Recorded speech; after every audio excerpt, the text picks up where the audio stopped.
Welcome back to the Bernard Lee Poker Show. So honored to have the 16-time WSOP bracelet winner. What a nice ring to that, huh, Phil?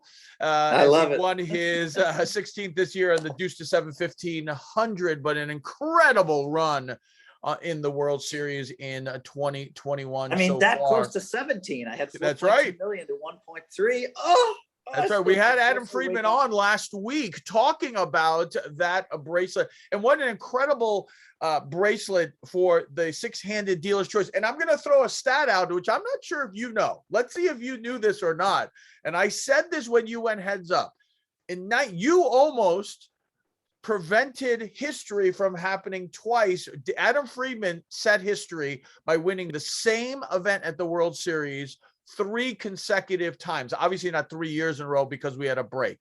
In 1989, you stopped Johnny Chan from going 3 in a row in the World Series main event. You almost did it again against Adam Friedman. Unfortunately, this time it didn't happen for you. Adam did set the record for that, but it could have been a really interesting stat. What are the two gentlemen that had the shot to do it, and who's the gentleman that's prevented both of them from doing that? But talk a little bit about dealer's choice. Do you like that format? How do you think about that? Well, I had a rare thing happen. I woke up that day of day 3 and I said, wow, I'm going to win this.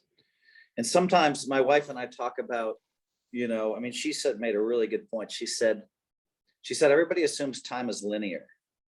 But is it? And it's kind of weird because I mean, like, it's a little mind blowing to think about that, because so many times weird things happen in life that are unexplainable. I'll never forget when I played Sergei Baranov. I'm playing high stakes Chinese poker with him in the lobby at like the Hotel de Cop or whatever in Monte Carlo. We're in Nice actually. And he tells me, you're going to finish first. I'm going to finish second.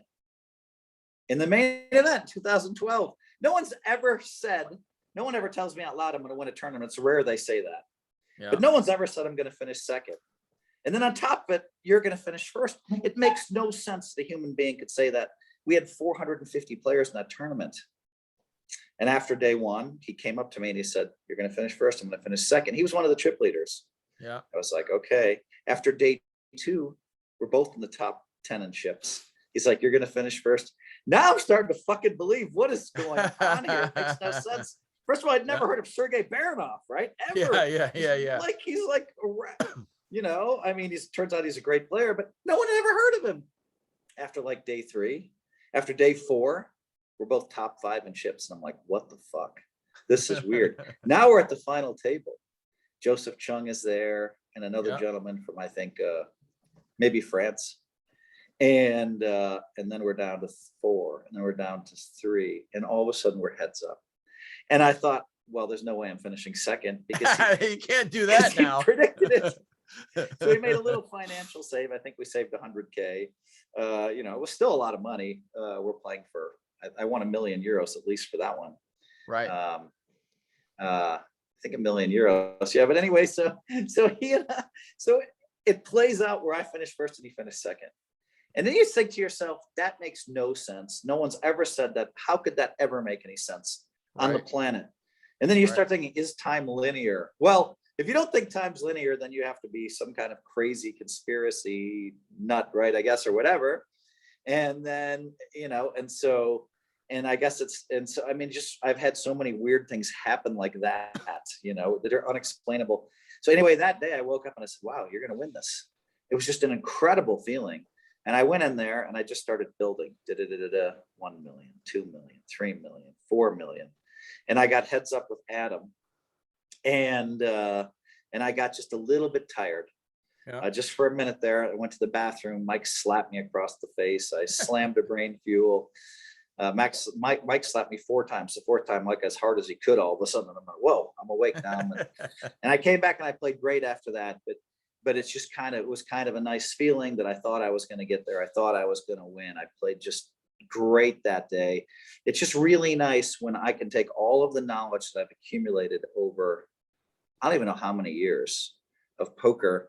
36 years of playing mixed games? Because I started playing mixed games when I was 24. I was a no limit champion. I started playing mixed games when I was 23 because that's where the high stakes poker was. And so, 33 years of learning, and I have this amazing knowledge base. That's my gift. My weakness is that, I'll get tired and blow it, or I'll get emotional and blow it. And, but, so all the way down, and I don't know, I really thought I was going to win that one. Yeah. I'd be remiss not to ask the question. You talked about your wife, who is really your confidant. She's, as you had mentioned, she's at all of your final tables. Unfortunately, she's taking a spa day on one of your final tables and couldn't make it. So 3 of my final tables. Yeah. And so one of them, unfortunately, wasn't your best, to your own admission, wasn't your best, not effort, but more of your best self during the stud event. You had a few blowups there. Talk a little bit about that and what you learned from it, because you obviously have made a statement since about that. And, I know you're very emotional when you play. I know it comes out. I know it means a lot to you. So kind of talk about, to your, well, what pissed me off about that is, did I say motherfucker 20 times? Yeah. Was I walking around steaming? What pissed me off is this. Early in the day, I said, I'm going to say something that's going to get me in trouble. It's a joke. I said exactly that. It's a joke. I said, I'm going to burn this place down if I win. And everybody said, oh man, you're going to get in trouble for that. Right, and we were laughing about it. Right. So the minute that I don't, the minute that I don't do it, the minute that I say that, now I say, I'm going to burn this place. And so now they put it in a clip, me saying, I'm going to burn this place down. They put that in a clip with me saying, motherfucker, motherfucker, motherfucker, motherfucker. They made me look as bad as possible. And this concept of fake news occurs to me, right? I mean, this is ridiculous.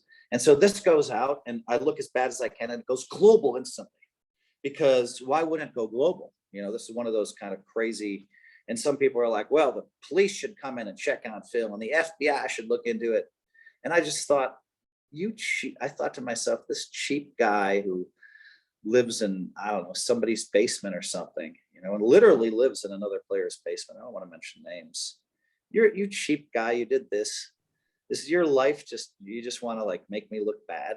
I mean, what are you? I mean, so I had disgust and contempt for him, but also I knew I was guilty.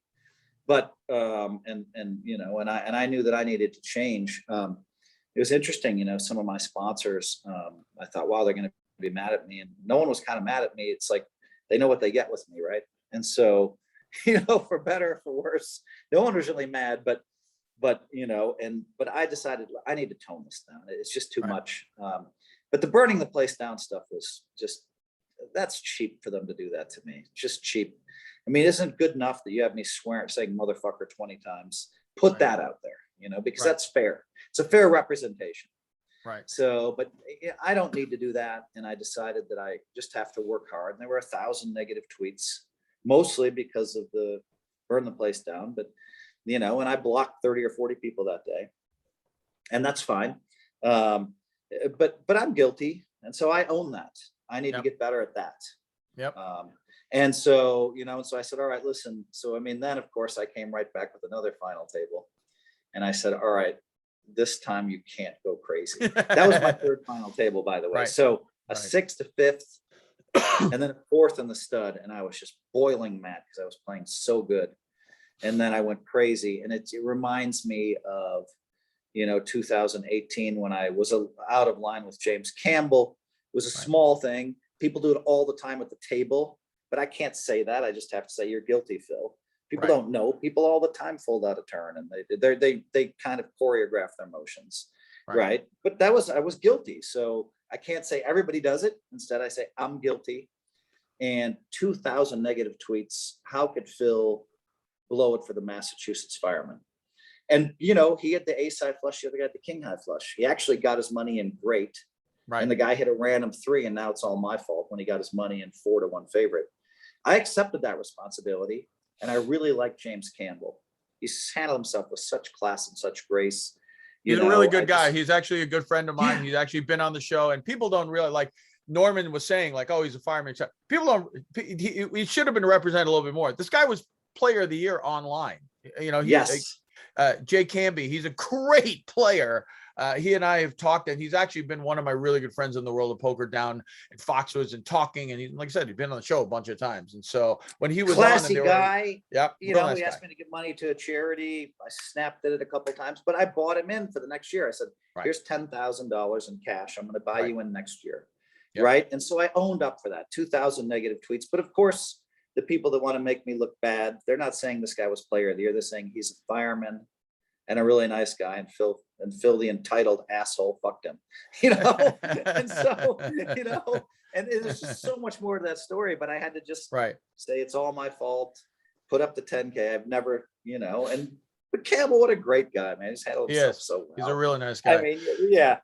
And so, you know, and he wasn't that mad, and, you know, he's like, yeah. But I mean, like the guy anyway, so, but reminds me of then where I had 2,000 negative tweets, and I came back and won a bracelet 3-4 days later. Okay.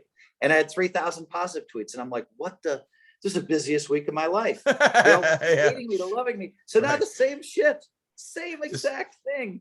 I go off too much, and I've got all these negative 2,000 negative tweets, and I win a bracelet 3 days later, 4 days later, and I'm a hero.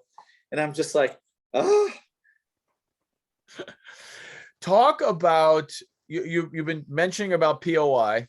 Obviously, this is something that's very special to you. You've gotten very close. Obviously, Greg Merson, the one scenario of him not only winning the main event, but that also takes away your POI that year for the WSOP, and obviously your hot start, you were leading the way. But you've talked a little bit about the POI structure and kind of the point standings. Your thoughts are more of, instead of it being open up to all 88 events this year, really 99, because there's online bracelet events as well. And if they go elsewhere, sometimes it's even more other places. Yours is looking at a concentrated. Talk a little bit about your thoughts, and I'm not saying one's right or the other, but just kind of your thoughts about it. Negreanu hates it when we're at the table or when I'm in public and I say, we completely agree on something. He's like, no, we don't completely agree. It's like, why did you say that? Well, he and I we're probably 99% aligned on this. Sorry, Daniel. But we are. And so we don't think the player of the year should be the player of the year of min caches, right? And that's what it's become in so many ways. And that's bullshit, you know? And I told Sean Deeb this, and I don't even know why I said, listen, you can win 3 bracelets and you can have a guy with 17 min caches, a second and a fifth. And the 17 min caches in a second and a fifth has a lot more points than 3 bracelets. That's not fucking right. The guy with 3 bracelets wins player of the year. That's the way it is. Negreanu agrees with me. Almost everybody agrees with me.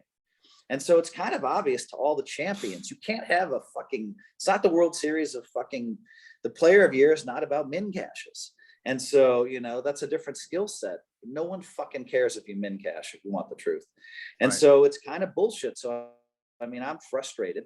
You know, I'm also frustrated because I have 3 seconds in player of the year. Now, you know, the one in 03 with Madsen, I won by the rules they posted. And so, but they'd already kind of said he was winning. No one could have seen what was coming. The main event, you know, the main event final table was going off at noon that day. And I finished at like 6 a.m, finished third to pass Madsen on points. And they had to have this big meeting. They gave it to Madsen. Whatever, there was an argument for both there. That's okay. And they thought, well, Phil's going to win a lot more players of the year. So then, then Ben Lamb had to make the final table, had to finish 8th in the main event to pass me. And he somehow does it. There's fucking only 7,000 people in the main event.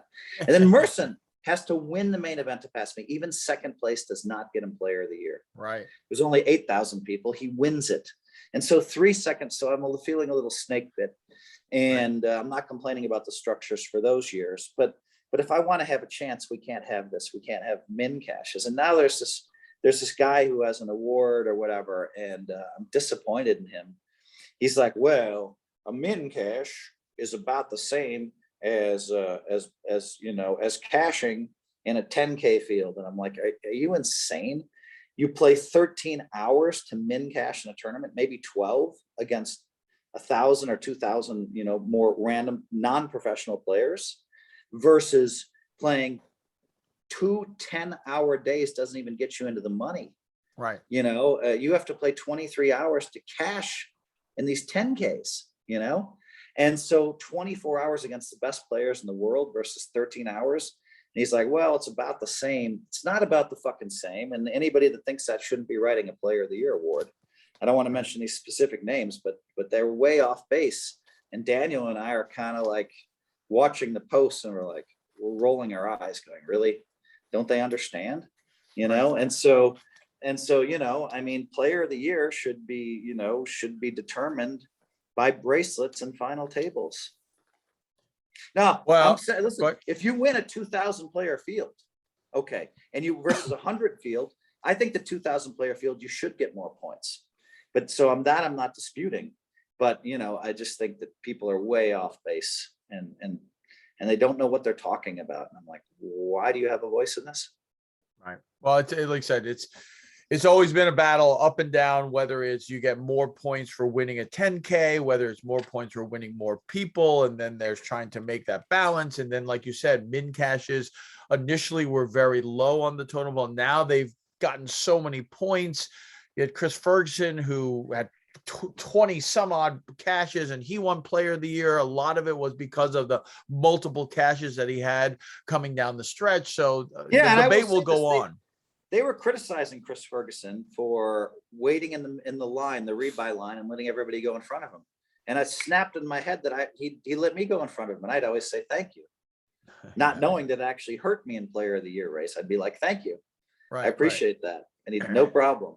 You know, so you know, I mean, he's taking the small edge of waiting to be the last person in to maximize the chance of cashing. You know, right? And it's a very small edge, and he's not doing anything illegal.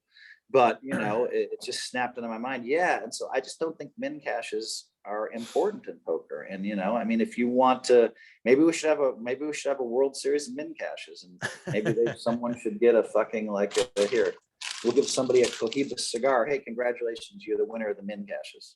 Right. Right. So it should be an award for the most cashes more than anything else. So talk about the main event. This is being recorded a little early, but it's going to air on the day that you play, day 1F on Tuesday. How have you felt that this main event is going to be? Because obviously they extended a couple of days. The World Series was kind of what was going to happen, etc. What is your excitement? What is that? So that's the uniforms for the models. There's going to be 16 models walking in with me. Perfect. Oh, slide it over a little bit this way. Oh, the other way. There you go. If you're watching on YouTube, you'll see it. Yeah. And I'm coming in as Gandalf the White. So that means I have to spend 2 hours in a makeup chair on Tuesday. So, you know, I mean, they're like, we need at least 2.5 hours. I'm like, no, I'll give you 2 hours. Yeah. And so, you know, I mean, Gandalf the White is really cool, right? I mean, my son, Nick, is a massive fan of Lord of the Rings. We've watched them all 100 times. Yeah. And we've read the books. I've read them 2 or 3 times each. And so, you know, Gandalf the White represents, you know, a better version of Gandalf. You know, Gandalf the Gray disappears and Gandalf the White emerges.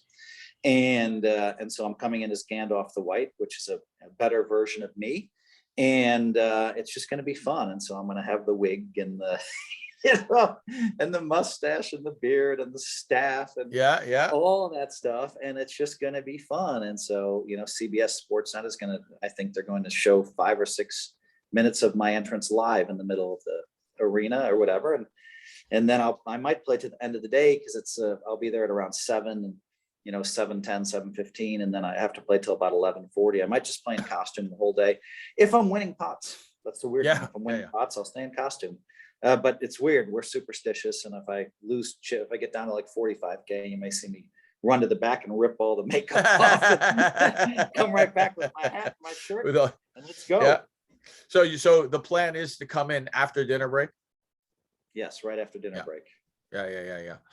What has your thoughts been about the World Series 2021? Obviously, there was a lot of concern and thoughts and unclear.